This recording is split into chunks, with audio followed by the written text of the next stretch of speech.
why does it feel like this should be a never-ending cycle when it comes to like fucking money in these shitty ass jobs? Like,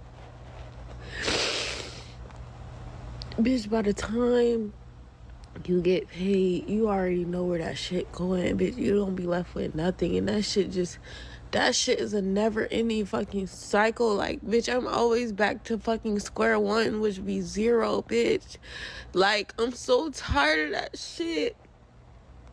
It's been fucking months, and my money goes to the same shit, and I never have nothing left. I never have nothing for myself. Nothing. That shit's so annoying. It's always gas, my car note, my insurance. I gotta renew my fucking tag and license. Like, bitch, I'm so over all this shit. Like, I don't have no fucking money.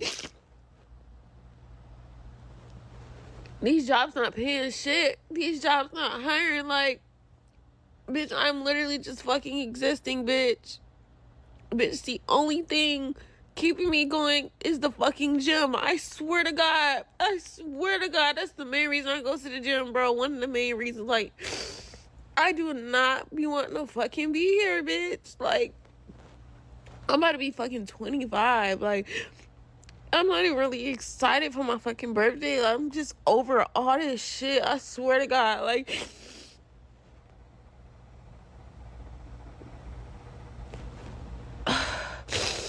bitch, I really try not to let that shit stress me out, bitch. But when you got certain shit sitting on your head and certain finances, you know, you need to pay, you can't pay that shit. That shit really eats me the fuck up. Because I'm not able to handle the shit I need to fucking handle. Because, bitch, I don't got no money, bitch. I don't got enough money for shit. For nothing. Like, I'm so tired of this shit, bro.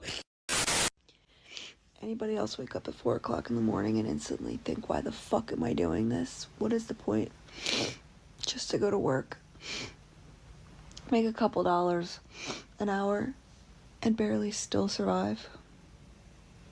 Make it make sense, because it make no sense, honey.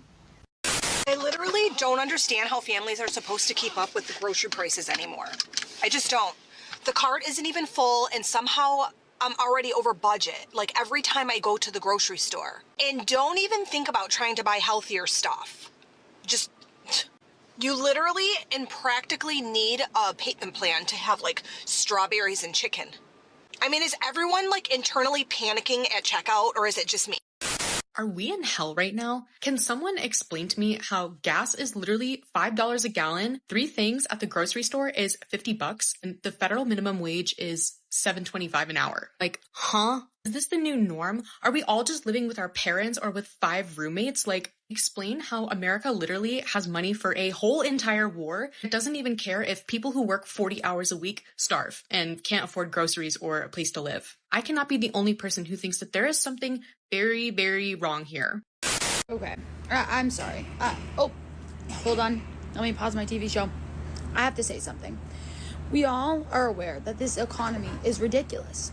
You cannot leave your house without, it seems like, becoming broke. Okay? I am broke. So going to the grocery store to buy 4 items and spending $40, I'm over it. But I digress. Okay? I went to Dairy Queen. It's Mother's Day. Okay? I went and got a mani-pedi because I wanted to do something. Okay? Got my nails done, got my toes done, but I'm not going to show you my feet for free. Anyway, my point is that I wanted a sweet treat, so I went to Dairy Queen. I rarely go to Dairy Queen because it's expensive. But expensive, back when I used to go, was like $5, okay? So I go to Dairy Queen and I got a Blizzard. I initially was not going to get a Blizzard, but I saw that they had a new Blizzard, which was cotton candy. I love cotton candy flavored things, so I was so excited. Got a Blizzard. I just got a small one because I was like, okay, don't need much, just want a little sweet treat. Small Blizzard. I pulled my Blizzard out, okay? I pull my Blizzard out, okay, to start eating it. And I take a bite and I'm thinking, wow, this is, I mean, it's delicious. It's so good. And then I remember how much I paid for this fucking thing. And immediately it ruined my fucking mood. And now I'm pissed off. Guess how much, okay? I'll wait. Guess how much that small, okay, let me show you the size again, okay? Here's it compared to my face. Guess how much this costs? Oh, wait. I know, she wants it. $7.50 for a small blizzard. That is the most absurd, fucking insane, stupid shit. Oh, that's the most insane fucking thing I've ever heard. $7.50 for a small blizzard. I'm unwell. I'm over it. Like, I'm never gonna buy a house. I'm never gonna be rich.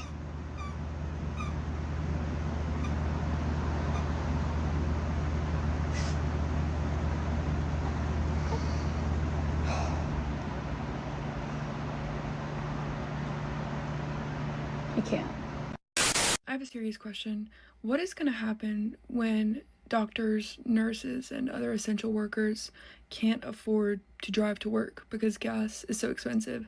I really think it's just going to keep getting more expensive. I mean, somebody predicted that it would be up to $5 by the end of June, and it's one of the first weeks in May, and it's already almost at $5. What's going to happen?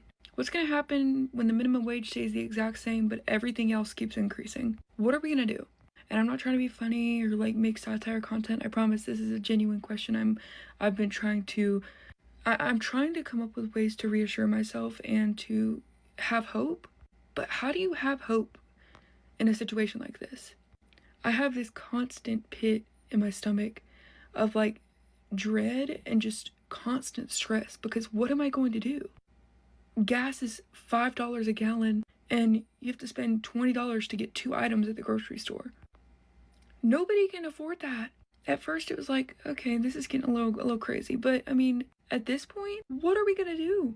I'm not smart when it comes to this kind of stuff, like the economy or anything, or finances, but I do know that logically that doesn't make sense, nor would that be sustainable for people to live. I mean, even nurses and doctors who are making more expensive salaries, they're complaining of, not being able to afford gas and groceries.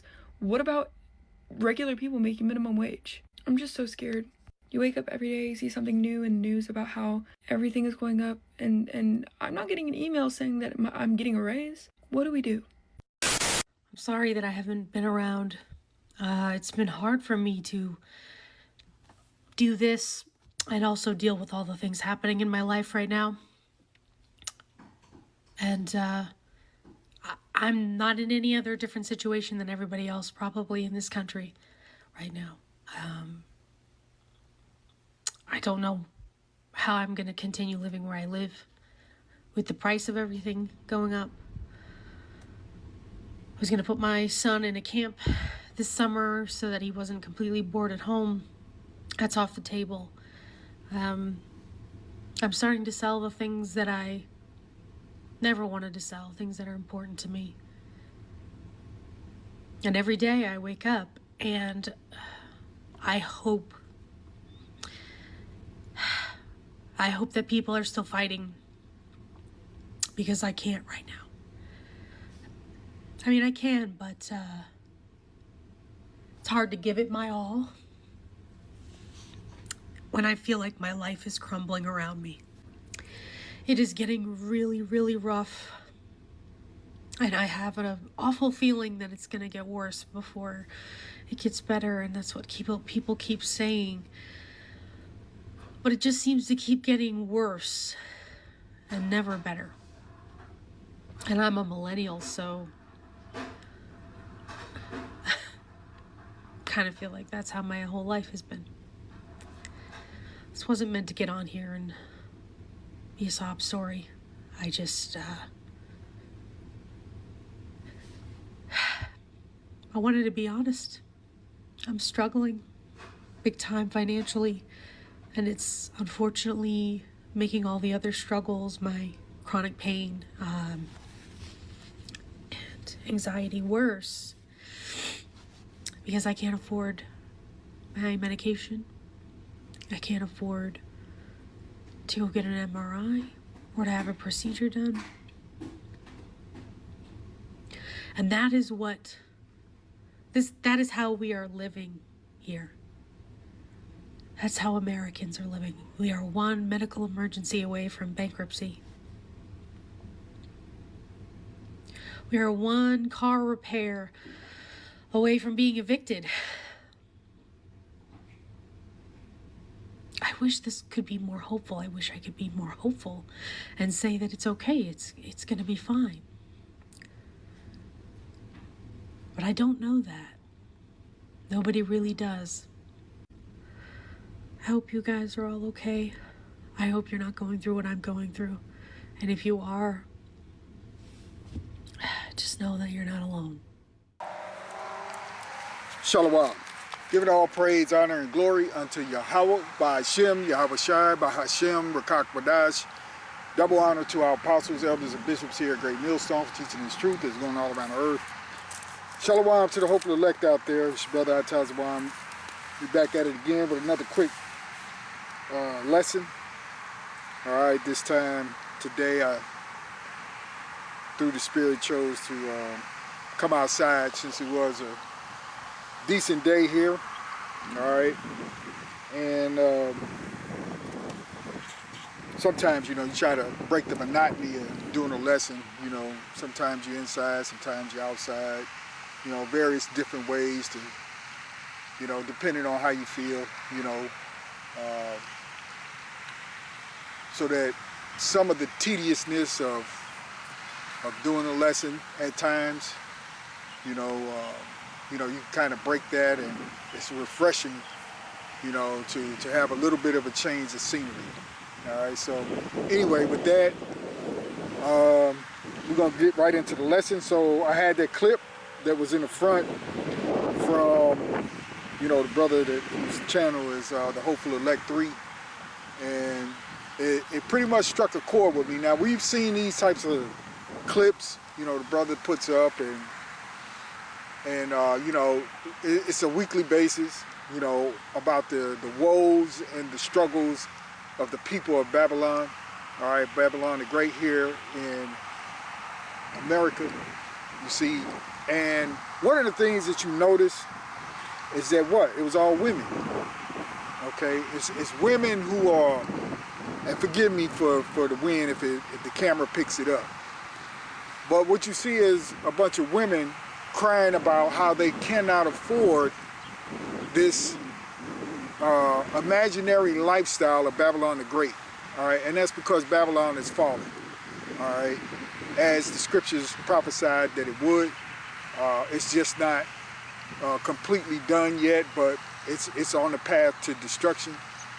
Okay, obviously Yahweh Hashem Yahweh Shai still has a number of things to get done here before it's completely destroyed. Okay, but what you're seeing are the women who have taken on the ways of Babylon. And so that's what I noticed in that clip, is that it had women, all women, and then you had a couple of Jake women in there, and then those that appear to be, I guess you could say, Edomites. All right, so-called white women, and you've been sold a bill of goods as well. But for you Jake women out there, you took on the wine of Babylon, as did all of them, you know, took on the wine of Babylon, its philosophies, its ideologies, and for once in your mind, you thought you were going to have a leg up on the man, you see, on the man in your life, or the men that were in your life, in terms of like your father, your brother, you know, maybe even if you had a husband. All right, you listened to these people tell you that independence was the greatest thing for you. You listen to these people tell you that feminism was the key, getting your own degrees and getting your own place, right? And leaving the order, if you had order, of your father's house, all right? And most often than not, you know, you women were rebellious against your fathers. If your fathers were in your lives, you know, Slaki, in your lives or in your life, right? You wanted to get from underneath his authority, and you wanted to do your own thing. Well, this is the result of it.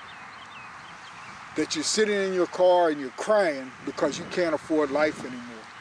And it's a couple of simple solutions, like I said, just some observations, all right, that I'm going to interject. But first, let me get a quick scripture before I go too far.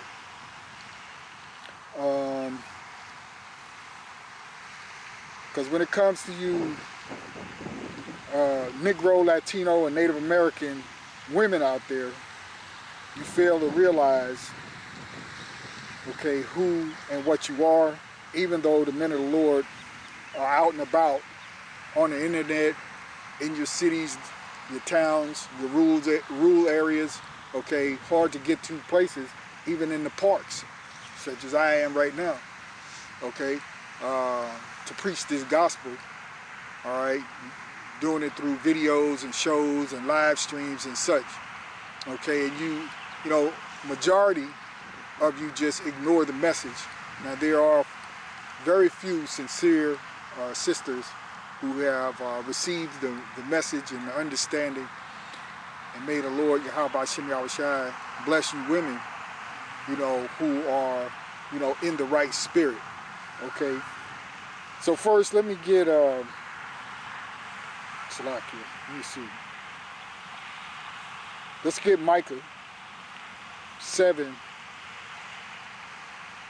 and we'll start at verse 7. So this is Micah 7:7. It reads, "Therefore I will look unto the Lord Yahweh, I will wait for the Most High of my salvation. My power will hear me. Rejoice not against me, O mine enemy. When I fall, I shall arise." Right? So yes, you know, those of us in the spirit, right, when we put it into modern context, you see, you know, we have a rough way to go, the men of the Lord, and just men in general, you know, in this society, you know, where men have been put down and women raised above men. And you can correlate that with just looking at things on your job, all right, so to speak. Because you got more females in upper management and supervisory roles than you have men, all right, and that's a fact. Okay, but going on, it says, "Rejoice not against me, O mine enemy. When I fall, I shall arise. When I sit in darkness, the Lord Yahweh, by Hashem Yahushua, shall be a light unto me," right? Particularly speaking to the Israelite, all right, the Israelite man, all right? Verse 9, "I will bear the indignation of the Lord Yahweh because I have sinned against him, until he plead my cause and execute judgment for me. He will bring me forth to the light, and I shall behold his righteousness." Verse 10, then she that is mine enemy shall see it, and shame shall cover her, which said unto me, Where is the Lord, Yahweh thy power? Mine eyes shall behold her, now shall she be trodden down as the mire of the streets. Right. So you women who are high and haughty in your minds, when you talk shit against your father or against your husband, the Lord will bring you low, okay? And you're starting to see that, because I can almost guarantee you, right, that these women at some point had a male figure in their lives to try to guide them, right, to keep them from making these mistakes that they've made in their life, right? Dealing with various multiple men, man in your life, man out of your life. Got a child by this one, got a child by that one. You become a harlot in the streets, all right? And now you've been trodden down, and you're on your phones recording yourself having a meltdown, all right? Because now, the way Babylon is, you can't make it. Well, newsflash, simple solution. Let me suggest this. How about you give up your independent life and go back to your father's house?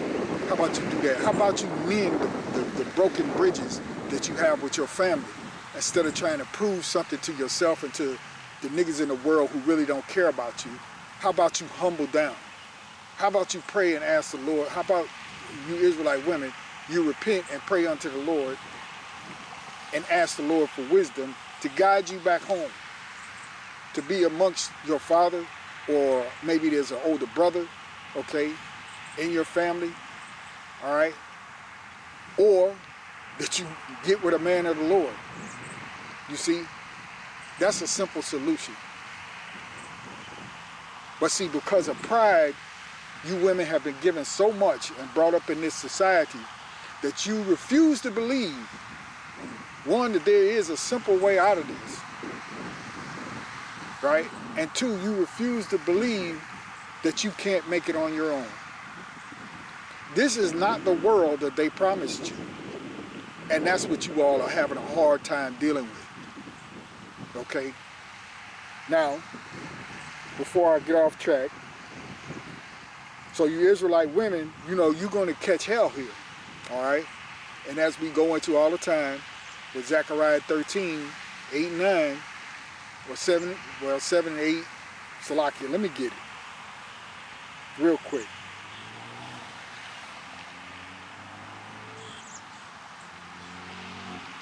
Verse 8. And it reads, Zechariah 13, 8 and 9, right? And it shall come to pass that in all the land, saith the Lord, Yahweh, 2 parts therein shall be cut off and die, but the third shall be left therein. And I will bring the third part through the fire, and will refine them as silver is refined, and will try them as gold is tried. They shall call on my name, and I will hear them. I will say, it is my people, and they shall say, the Lord, Yahweh B'Shem Yahushua is my power.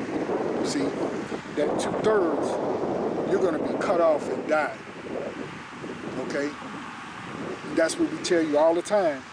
And there's 2/3 will always be bigger than 1/3, and of that 2/3, majority of you are women. Okay? So here it is, you sitting in your car, your eyeballs are all swollen, tears running down your face, snot running out your nose, and you want somebody, after you done gave everybody in your life, or at least a man or your father, you gave them your ass to kiss, but now here you are and you can't make it. But you refuse to humble down. See, because here's the thing. Many other nation people understand somewhat part of the game of this world, and that is that they have what? Houses and land, right, where they can take care of themselves, and they have multiple generations living under that roof. You have sometimes great-grandma, grandma, mother, and daughter. You see? And that's how you make it. But Babylon taught you to be independent so that they could isolate you and eventually destroy you. You see? So anyway, going on, let's look at Deuteronomy, because this is for all those other women, all right, that are in that clip that brother put together. Okay? Deuteronomy 30 and 7. And the Lord Yahweh, thy power, will put all these curses upon thine enemies, and on them that hate thee, which persecuted thee. You see, so the curses are reversing and going on these nation people, including their women. So you see them lamenting and crying about, where is my knight in shining armor? Where is the man that's supposed to provide everything for me while I give him help? You too, right, have drunken the wine of Babylon the Great. Now in the scriptures, and we'll get it, Lord willing, here in a second, does tell you that all the nations shall drink of it, right? But that also means what? You other nation people, even if you are here in Babylon the Great, right? Not just the nations in foreign lands, but you got the foreign land people here, including E-Sauw, Edom. So these curses are on your ass. You see, and you're not going to escape them. As the Lord, you know, basically, let's say, transfer those curses upon you, E-Sauw, Edom, and upon these other nations as well. All right. So now let's go on. Let's see what else did we notice in that clip. All right. So how about this? Since you're complaining about whether you can go to Dairy Queen or whether you could have your favorite sandwich for lunch, or how about doing things for free? Just as we sit here today, you can go to the park. It doesn't cost you anything. You can go to a park for free. Look at nature. Enjoy nature. See, what's happened to you all out there is that you, again, through the tutelage of the devil, Esau, Edom, the white man, they're making you pay a subscription to your fucking life, and you still don't get it. How's about cutting out all those different subscriptions you have? Now, what I mean is, many of you're paying for shit that you really don't need in your life. You need groceries, you need medicine, you need a place to stay, right? You need your essential bills paid for in a month. How's about getting rid of your $8 cup of coffee every day? Make your own coffee at home and take it to work. Or, in most cases, some jobs already have coffee there. But no, you want to stop at fucking Starbucks and buy you an $8 coffee or a $10, I don't even know what they cost. I don't go to Starbucks like that. You know, if I do, I just get a regular cup of coffee and go on my way. And that's very rare. I don't do that often. But my whole point being is, you subscribe to what it looks like to be a successful Babylonian. And that's to be up at, because I see it, that's to be up at 5 o'clock in the morning in line at Starbucks. Ridiculous. Netflix, you pay a subscription for that. These are just examples. You don't need that. What do you need it for? Hell, you don't even need cable TV anymore. What are you still paying for cable for? Or Dish, or any of them other things? To watch the game? For what? So you could watch a bunch of millionaires run around, slam into each other, or dunk a ball, or whatever? You got bigger problems. You see? You subscribe to all these other different things that's eating up your money. $25 here, $70 there, $15 here. And you don't see it until you look at your bank account and say, where did all my money go? Cut out all the unnecessary nonsense that you're doing. Enjoy life. Right? And some of you got pets. You know, pets are expensive. Pets are like kids.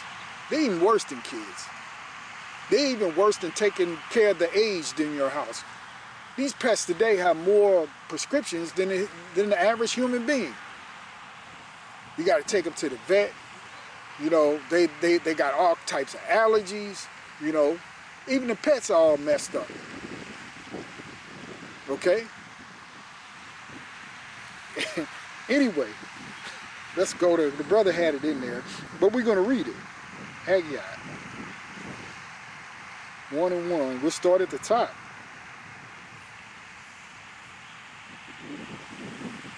Haggai 1:1. It says, in the second year of Darius the king, in the 6th month of the first day of the month, came the word of the Lord Yahweh by Haggai the prophet of Zerubbabel, the son of Shealtiel, governor of Judah, and to Joshua the son of Josedek, the high priest, saying, Thus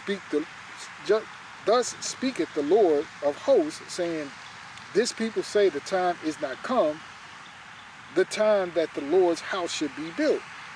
Then came the word of the Lord by Haggai the prophet, saying, Is it time for you, O ye, to dwell in your sealed houses, and this house lie waste? Now therefore, thus saith the Lord, power of hosts, consider your ways. Right, consider your ways. Now, here it is, the house of the Lord is being built right in front of you. With the men of the Lord who are preaching, with those who have repented and come back, the house of the Lord is being built. But yet, you want to build your own house here in Babylon the Great, where it's doomed for failure and to be destroyed. You're just worried about your thing, your house, your life, and what you want. You know, of course, the devil would show up, and these motherfuckers gotta stand behind me and fucking talk. As big as this fucking park is, they're gonna stand behind me and run their mouth. Salakia. Goddamn fucking devil. Anyway, let's read verse 5 again. Now therefore, thus saith the Lord of hosts, consider your ways. Yeah, consider your ways. You see? And that's what, especially you Israelites out there, Negroes, Latinos, Native Americans, you never consider your ways. It's everybody else's fault. right? Because you're not spiritually mature enough to understand what's going on and make the correction. Especially, I'm talking to you women today, since that's what the video is about, right? Going on, it says, ye have sown much and bring in little, verse 6, and ye eat, but ye have not enough. Ye drink, but ye are not filled with drink. Ye clothe you, but there is none warm. And he that earneth wages to put it into a bag with holes, right? No matter what you do, no matter how much you earn, it's not going to be enough. You see? Because one thing that there is for certain, and that's economics, right? The law of economics of supply and demand, and then you have economics of basically relativity, meaning that those who may make a certain living standard, and then if your living standard, meaning your wages, goes up, you increase your living standard instead of staying where you are. Okay? You went from making $30,000 to $75,000, so you increased the way that you live by buying more expensive shit that you don't need, and therefore you still broke. You see? So the more that you're making, the more that you're spending. Now your tastes have changed, right? No longer is going to the outlet mall good enough for you, right? So now you got to go to Neiman Marcus because you make a little bit more money. You see? That sort of thing. And that's the trick that Babylon has put on you, to make you think, oh, you'll be able to make it. Oh, you make enough. Yeah.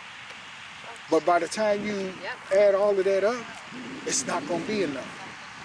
Okay? Especially as the Israelites. All right? Because you're still under the curses here in Babylon. Now we're going to get a quick story here to show you, Salaki, if I could get to it.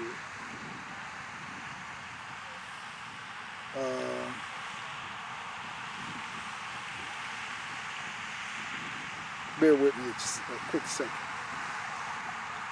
You know what? Before I go on to that, let's look at Revelation 17:1. All right, because we're talking about the doom of Babylon the Great, which is inevitable, which you're seeing the manifestation of it on a day-to-day basis. It's growing worse and worse and worse. The condition of this place is getting weaker and weaker and weaker. And here you women are, you crying out for help. Well, your help, especially you Israelites, is in Yahweh Shem Yahushua, right? Not TikTok, not Instagram, not getting more fans and followers and subscribers and likes and all of that shit. That's not going to help you. This is Revelation 17:1, and it reads, and there came one of the seven angels which had the seven vials, and talked with me, saying unto me, come hither, I will show unto thee the judgment of the great whore that sitteth upon many waters, with whom the kings of the earth had committed fornication, and the inhabitants of the earth have been made drunk with the wine of her fornication. Right, the inhabitants of the earth, which includes you Babylonian citizens. You're made drunk with the policies, all right, the foreign policies, the legislation, all right, that's put forth by all these devils that you call congressmen, presidents, vice presidents, so on and so on and so on. To all the way down to your damn pot-on-town ass damn alderman or councilman who's a liar and a thief more than likely. Okay? But you have drunk that wine, and that's why you're finding yourself in the condition that you're in with you have no place to turn now. Okay, I just wanted to bring that out quickly. Now we'll get on to what I wanted, which was to go into Genesis 24, and we're going to look at something. I'll jump around a little bit in this probably. And then after that, we'll get one more scripture, we'll be done. This is Genesis 24. Let's jump down to verse 15. And it reads, and it came to pass before he had done speaking, that behold, Rebekah came out, who was born of Bethuel, son of Micaiah, the wife of Nahor, Abraham's brother, and her pitcher upon her shoulder. And the damsel was very fair to look upon. She was very pretty, a virgin. Neither had any man known her. And she went down to the well and filled her pitcher and came up. And the servant ran to meet her and said, Let me, I pray thee, drink a little water of thy pitcher. And she said, Drink, my lord. And she hasted and let down her pitcher upon her hand and gave him drink. And when she had done giving him drink, she said, I will draw water for thy camels also until they have done drinking. And she hasted and emptied her pitcher into the trough and ran again unto the well to draw water and drew for all his camels, right? So this is a young woman who knows her position. That's the first thing you should notice, especially you women, you know, as brothers and sisters, and you know, in the faith, you follow what's going on here, right? But to all those out there, you know, you trying to figure out what you need to do. Basically, you need to get back in order. Going on to verse 21, it reads, And the man wondered at her, held his peace, to wit, whether the Lord Yahweh had made his journey prosperous or not. Salakia. And it came to pass, as the camels had done drinking, that the man took a golden earring of half a shekel weight and 2 bracelets for her hands of 10 shekels weight of gold, and said, Whose daughter art thou? Tell me, I pray thee, is there room in thy father's house for us to lodge in? Now here's the point. Because what? She's under the authority of her father. A young damsel in order under the authority of her father. You see? But Esau Edom taught you women to get away from your father, to get from under authority. You're independent. You're supposed to take care of your own life. No, you're a college graduate. You see the lie, you see the deception. This man is the devil, as he says in 2 Thessalonians. Okay? With all deceivableness and unrighteousness. Okay? Now, let's jump down. We'll just read the bottom of it. You can go back and read this. Genesis 24. Let's jump down to like 62. We read to the end, and then we'll give one more scripture. Let's see here. So we jump down to verse 62, and it says, And Isaac came from the way of the well Lahariori, for he dwelt in the south country, and Isaac went out to meditate in the field at the eventide, and he lifted up his eyes and saw, and behold, the camels were coming, and Rebekah lifted up her eyes, and when she saw Isaac, she lighted off her camel. For she had said unto the servant, What man is this that walketh in the field to meet us? And the servant had said, It is my master. Therefore she took a veil and covered herself. You see? But no, you women, you out here wearing these tight bodysuits out in public with thigh-high boots, right? All made up. Got your fake hair, your fake boobs, your fake butt, and you think that's what a man wants to see. And you flaunt yourself being a harlot and a floozy. And you think that's going to get you everything that you want. But a beautiful woman who's within her right mind covers herself up. You women have followed the ways of Babylon the Great. That's why you're in the condition that you're in. Okay? Verse 66, let's just go to that. We'll read it and finish it out. And the servant told Isaac all things that he had done, and Isaac brought her into his mother Sarah's tent and took Rebekah, and she became his wife, and he loved her, and Isaac was comforted after his mother's death. You see, so she became his wife. When they went into his mother's tent, had sex, he took her to be his own. And that's the way it should be done per se, all right? You know, a woman is supposed to stay under the authority of her father until such a man as, and if all conditions would be right, you know, it would be done that way. We understand where we are, that it's not going to work out that way. But the fact remains that there is an example of how to do it, okay? You don't have to listen to these devils and do things their way. Because you always got a choice in terms of whether you follow their way or if the spirit be on you, you're going to follow the ways of Yahweh Shem Yahushua. But in a natural sense, the way you women are, you can always say, you know what, this is too tough for me, especially if you're single. This is too tough for me. Let me call my father and talk to my father and my mother or whomever and see if we can't work something out to make it easy on all of us. See, because what you don't want to do is think that, okay, if your father, let's just say it's your dad, right? You know, your dad is still alive or whatever, and you go back home. That doesn't mean that you get to live there scot-free. That means that you contribute in some way, shape, or form. Help your parents out, okay? You don't come there and be a damn rogue, you know, and living off of your parents, and you 25, 26, 27, much less if you got a child or two and you bring them back with you, okay?